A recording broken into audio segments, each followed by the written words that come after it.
something just happened in this service that did not happen in the last 2 services. I just got totally thrown under the bus. So, I do not have a drone for sale. I enjoy it. Next week it's going to be Allie and I up here talking through the drone stuff, apparently. So, yeah, so man, just something I want to share with you guys is the last 2 services, but we've had probably 5 or 6 people get baptized. Let's just celebrate that. Right? Like, that's amazing. Like, that God is still changing and transforming lives here at Crossroads. Like, we just get him honored this morning and glory this morning. It's been amazing. And so we're entering our 5th week of the Guardrails series. Anybody enjoyed the Guardrails series? It's been awesome, hasn't it? And so just to catch you up, if you haven't been here, the guardrails are those things on the side of the road that protect us from danger on the other side, right? Like maybe it's a sharp cliff or a body of water, and oftentimes we never notice those guardrails until we need them, right? Like they're on the side of the road. And so the purpose of this series is for us to recognize that God gives us guardrails all throughout Scripture that protect us in different areas of our life. What's been really interesting about this series is it's been very personal to us as a staff. Maybe it's been personal to you.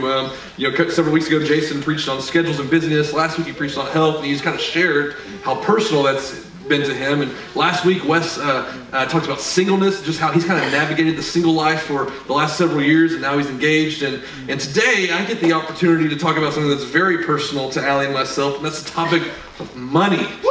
Yeah, thank you. Got the crowd over here. I think they're the only people excited that we're talking about money today. And just to give you a little insight, Allie and I have we've had our fair share of money problems in the last 5.5 years of marriage. Even having money problems before in a marriage or just in life, right? Like, we've all had them. And between student loan debts, car problems, medical bills, we've experienced a lot in a short period of time. And so, and I'm not telling you this because I want to have a pity party for this morning for Allie and I, but rather to show you this one that literally the only way we've made it through is because we've tried as best as we can to align our life with what God's Word says about money and our possessions and our resources. Have we messed up?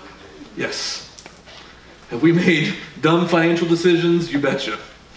And so my aim this morning is not to tell you that we've got it right or that to share our opinions, but rather to show us what God's Word has to say. And so can we do that this morning? Yeah. And so last week, I watched a documentary last week that completely blew my mind. In fact, like 3 times last week, I woke up thinking about this documentary in the middle of the night. It rocked my world. It's called Free Solo. It's about a guy named Alex Honnold. He's a free solo climber, and basically he's a professional rock climber, and he's gained national recognition for what he did in 2017. And so in 2016, what he decided to do was that he wanted to climb El Capitan in Yosemite National Park. And Yosemite National Park is right out there, is right here. That's El Capitan on the left, and he wanted to climb that. 3,200 feet in the air of sheer granite. But here's the thing, the insanity of his life is he decided that he wanted to do it without any safety equipment, without any ropes, and film it. And so I just want to show you a trailer for this documentary, give you a little insight into what I experienced last week, and then we'll continue on. Can we all agree this guy is insane? Okay, just so we're all on the same page. Like literally there's times where he's climbing up this wall and literally all of his weight is because he's pressing his thumb up against a rock the right way. And if that doesn't happen, he falls and dies. Like, I just didn't understand. It was just insane watching this whole thing. And I knew the outcome. I knew what happened at the end, but I was still stressed out the whole time. And so why do I tell you all that, right? Like, why show you this guy, Alex Honnold, who's insane, trying to climb with no safety equipment? Well, as I watched it, and as I began to think about this message, I began to realize that many of us live our financial lives like Alex Honnold. Minus the planning and the training, though. Where one financial mistake or one bad circumstance will cost us. It can turn into a crisis, right? Where we have no guardrails to protect us. To borrow another metaphor, we have no ropes to hold us up if we happen to slip and fall. See, Forbes did a study on our financial literacy as Americans, and they discovered, get this, that 44% of Americans don't have enough cash to cover a $400 emergency.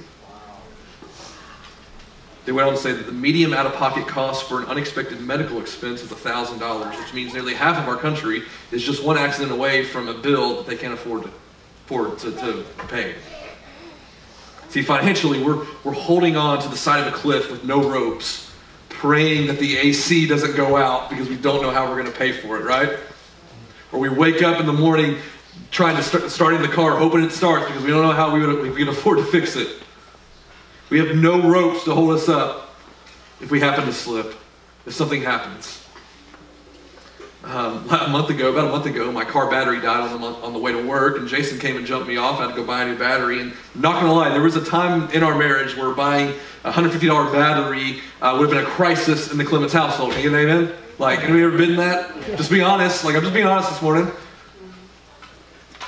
But luckily, at that point, because we had some savings and we had done some smart things, that it wasn't a crisis. It just simply turned into an inconvenience. I had to go up to O'Reilly and get a battery. So for us to have a discussion about money today, I think it's important for us to understand the reality that most of our culture lives in. 78% of workers live paycheck to paycheck to make ends meet. That's probably most of us, just based on this. 3 in 4 workers say they're in debt today, and more than half of them think that that's just always going to be the reality of their life. They'll never get out. There are more than 44 million borrowers who collectively owe $1.5 trillion in student loan debt in the U.S. alone. The average student in the class of 2016 has $37,000 in student loan debt, and nearly 10% of those are delinquent or 90 days past due their bills. So there's rumors that Amazon is going to be offering a checking account here sometime in the next several months. Anybody feel good about that? Amazon having a checking account through Amazon, or Apple just announced this week that they're going to be offering a credit card. Yeah. And my reaction was, I don't want people I pay a lot of money to have access to all of my money, right? Like, I don't want that.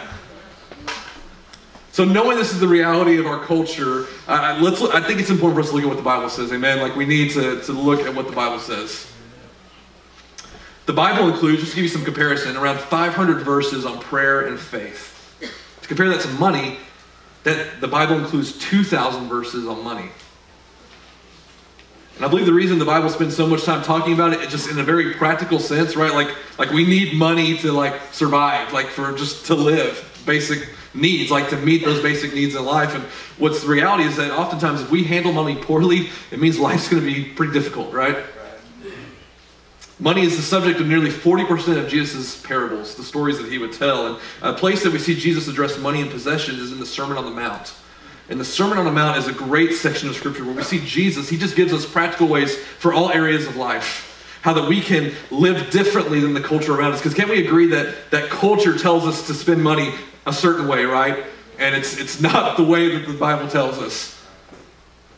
And the reason he calls us to live differently is so that we can expand God's kingdom by being a light to the community around us, to the world around us. And in Matthew 6:19, I just want to read this, what Jesus says about money and possessions. He says, listen to this, he says, don't store up for yourselves treasures on earth, where moth and rust destroy and where thieves break in and steal, but store up for yourselves treasures in heaven, where neither moth nor rust destroys and where thieves don't break in and steal. Listen, he says, for where your treasure is, there your heart will be also. And he goes down to verse 24, he says, no one can serve 2 masters, since he will either hate one and love the other, or he will be devoted to one and despise the other. You cannot serve both God and money.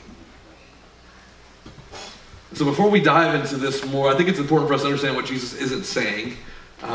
First, he's not banning us from having personal belongings or stuff. He's not banning us from that. Second, he isn't saying that we shouldn't plan for the future. In fact, the book of Proverbs is actually going to say the opposite later.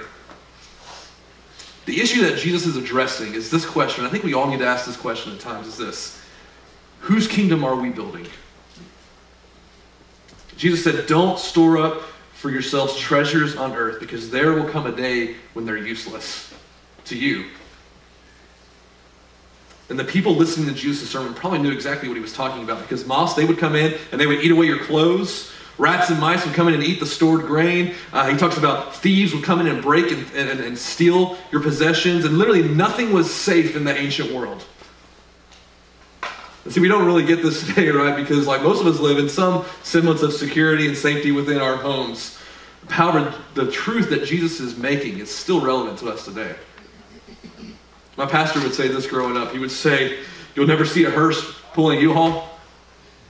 Right? Like you can't take it with you when you leave.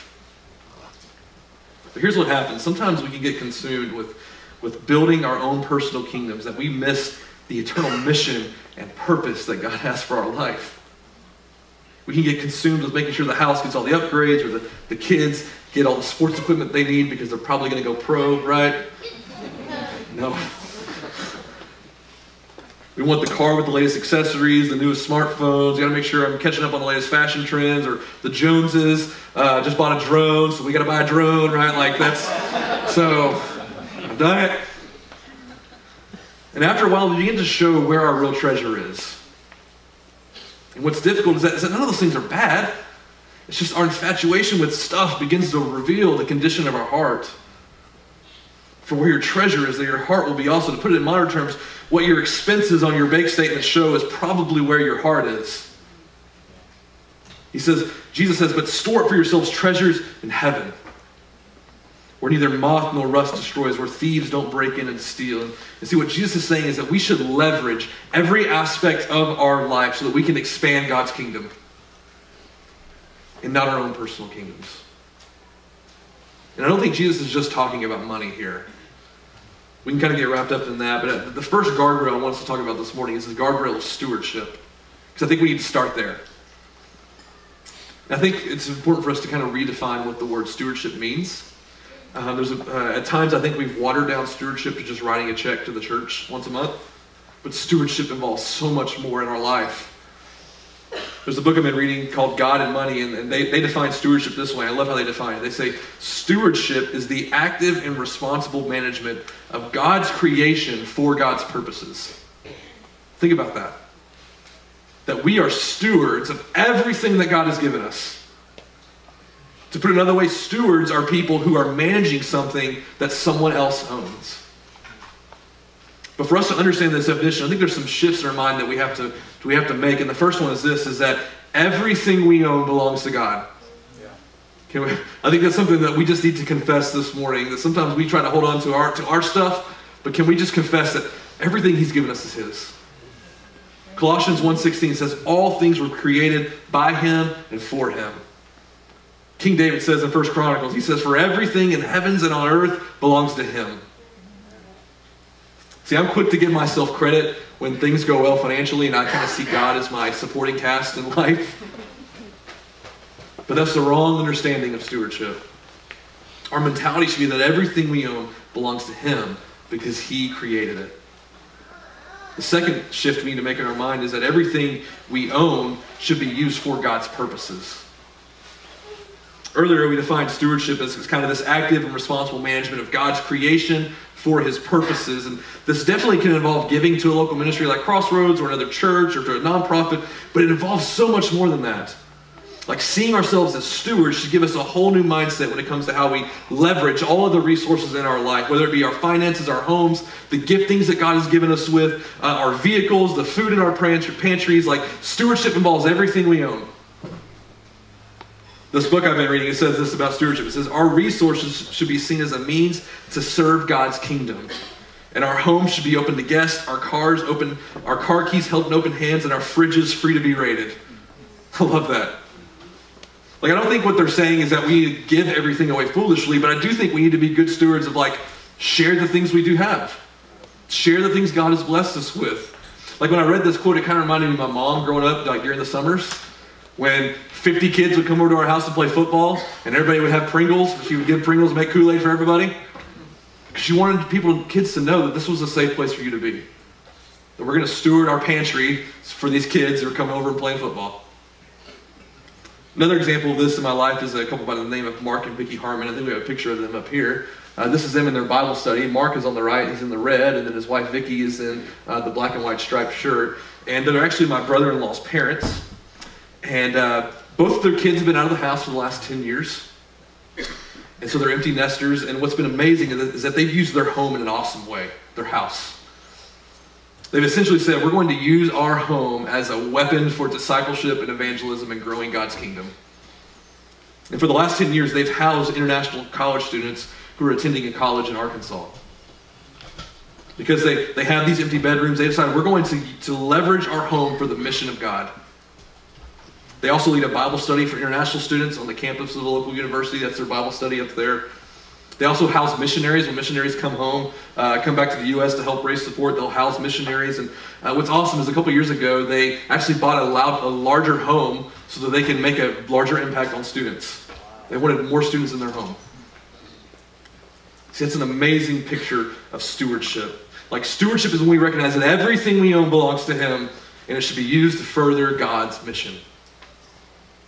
And the reality is not everyone will be given the same amount of resources to steward. Like, that's just a reality of life. Like you see in Matthew 25, when he's talking about the parable of the talents. Like, all of us will be given a different amount of resources to steward. But what matters to God is what we do with those things that have been given to us. Will He be able to say to us, "Well done, good and faithful servant"?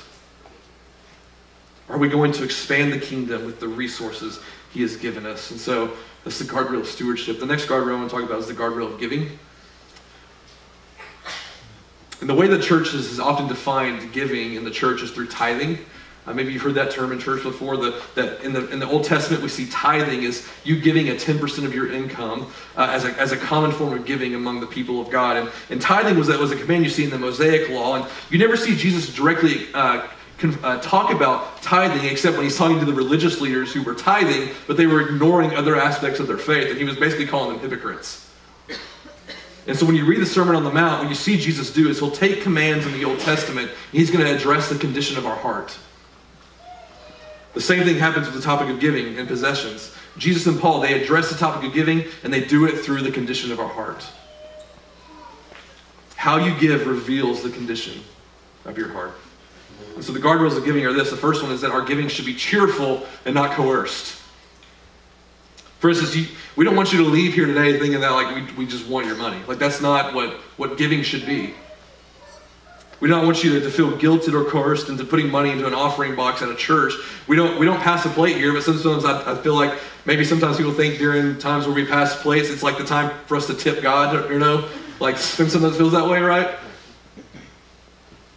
But God doesn't want us to feel guilted or guilted into giving. He wants giving to be something that brings joy to your life. Yeah. The second thing is that our giving should be generous and sacrificial. Like, I think it should cost us something when we give. In the Gospel of Mark, Jesus praises the widow that she gave 2 tiny coins. She gave all she had. Even though people around her were giving more, Jesus says others gave out of their surplus, but this woman, this widow, she gave everything she had. And again, Jesus is not concerned with an amount of money. He's concerned about our faith in Him. And the third guardrail of giving is our giving should support local ministry and the poor. Paul says this to the Corinthians. He says that those who preach the gospel should earn their living by the gospel. But this is why in a couple weeks we're going to be doing Serve Day here in our community. Are we excited about Serve Day? Like, it's going to be awesome. But we're going to deploy just a ton of believers and out into our community so that we can minister to widows and widowers, to low-income schools, to at-risk women and children, and to other needs in our city. And this is why at Crossroads we want to be a 50-50 church, meaning that when 50% of everything that comes into Crossroads must go outside of our walls for ministry.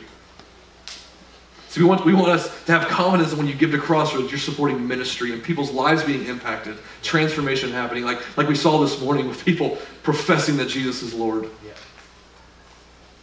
So in our marriage, Anna's marriage, what we've decided to do through giving is tithing to our local church. That's something that we've decided.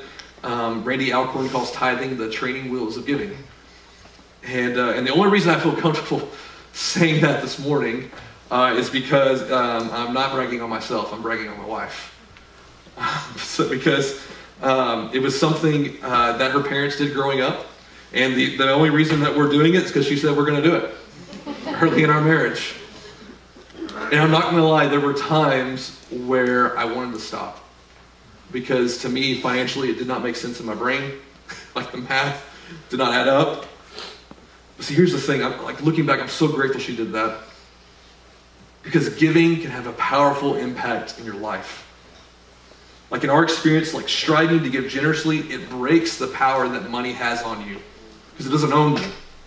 You're able to give it away. There have been many instances where we decided that we'll go without something because we don't want to compromise in this area. Like earlier we saw Jesus say, like, you cannot serve both God and money. And so a great way to break the power of money in your life is to give. The last guardrail I'm going to talk about is the most popular. Not. But I want us to look at the guardrail of saving and spending. And I imagine for many of us, this isn't an area, this is probably an area of struggle, amen? And so for this guardrail, I think it's kind of important to get kind of practical, because I've seen how these guardrails affect our daily lives and also just our impact for God's kingdom. And so the first guardrail is this, is that we're called to provide for our family. Like, just very practical. Like 1 Timothy says that if we fail to provide for our families, that we're worse than an unbeliever. Like Scripture says that. That sounds like harsh language, but to me it shows how much God delights in the idea of family. That we're to provide for family.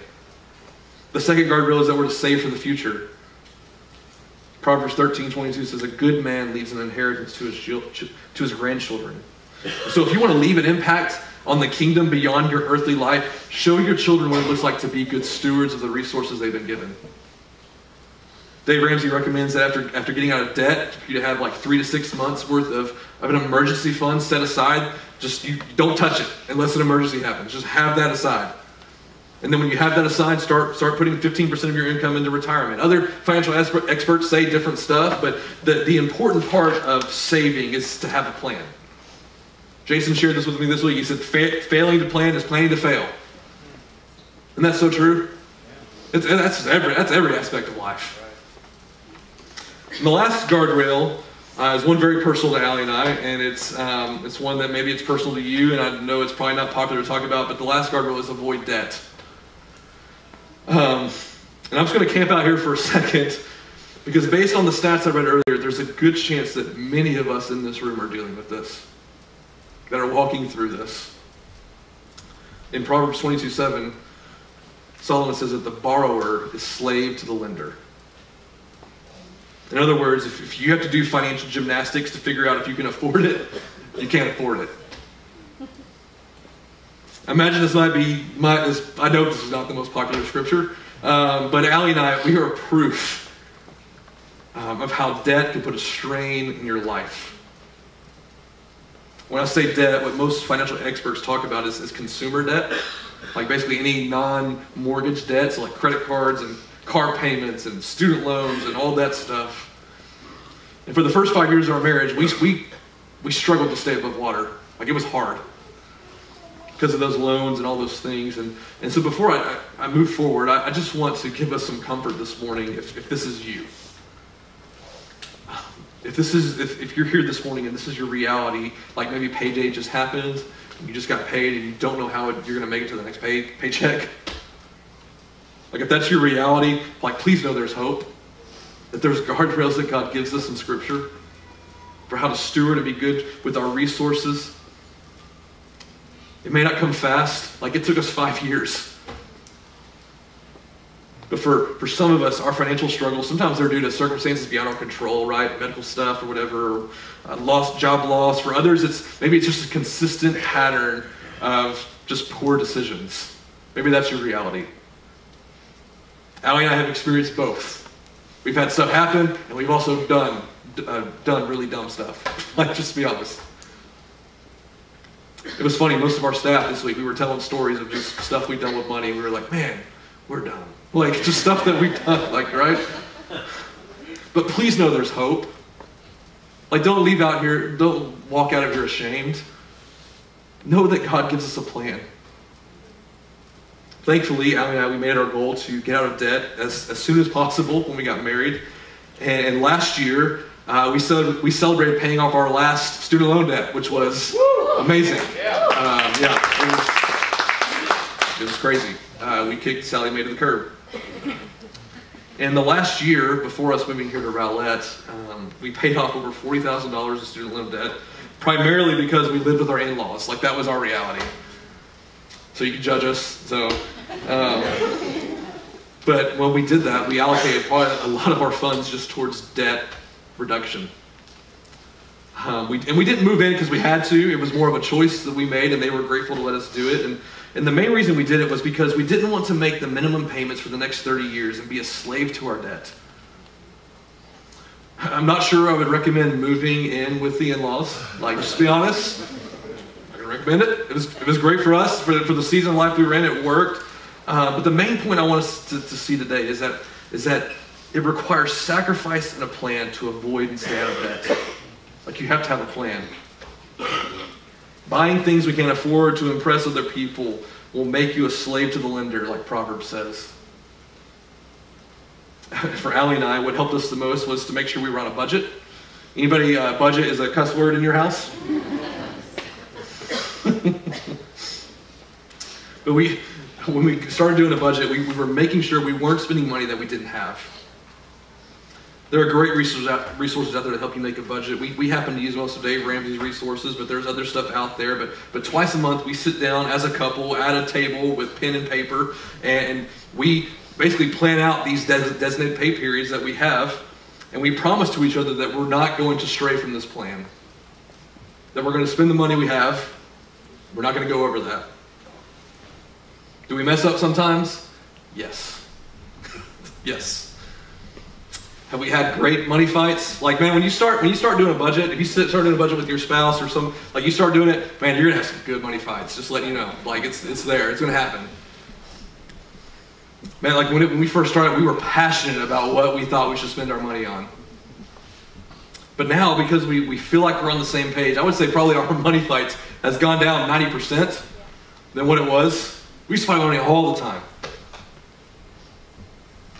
I'm not saying you're never going to fight about money, but it has been greatly reduced in our life. And for a long time, it felt like for Allie and I, when we would talk about our future, when we would talk about ministry goals, for life goals and different things, that we were always burdened by the reality of debt. Anybody ever been there? Like, just be honest this morning. Like, you've been there? And my prayer for you this morning is that wouldn't be your reality. That we as a church would be people that live differently than what our culture demonstrates when it comes to how we allocate money, how we spend our money, so that we can be a light in our community. And I'm just talking about living differently when it comes to money. I also mean our relationships. Like how we steward our resources, like that affects our relationships, it affects our marriages, our families, our workplaces, all the other areas where our faith can be lived out. So just to close this morning, as we've talked about money, there may be some of you here that don't understand how you can give up control of something so important like finances to a God, to your God, and give the reins over to Him to do it His way. And it might be because this morning maybe you walked in here and you don't know Him. You don't know God. Like, we've highlighted the importance of avoiding debt and getting out of debt, but it's also important to note for us this morning, and I hope that we understand this, that there's one debt that we'll never be able to repay on our own. The Bible tells us that all have sinned and we have fallen short of the glory of God. Because of our sin, we deserve death. We will never measure up as humans to the life that God originally intended for us. Because of our sin, we owe a debt that we will never be able to pay on our own. And here's the thing, our salvation is, hear this good news this morning, Crossroads, that God loves us so much that He decided to pay our debt for us. He sent His perfect Son into this imperfect world to make things add up in a way that we never could. He took on the punishment that we actually deserve for our sinful life by dying on a cross for us. And what He does is He asks us simply to believe that He's the only way for us to be saved, for us to spend eternity with Him. So we don't have to frantically run through life trying to find things that will make us right with God. He did that once and for all on the cross. Only then, when you understand that love, that salvation, that hope that we have in this life, can you really begin to trust God with other areas of your life like finances. When we can trust God with our eternity, we can trust Him with our finances. Because God has always been the master at debt elimination. Amen? Amen. Let me pray for us.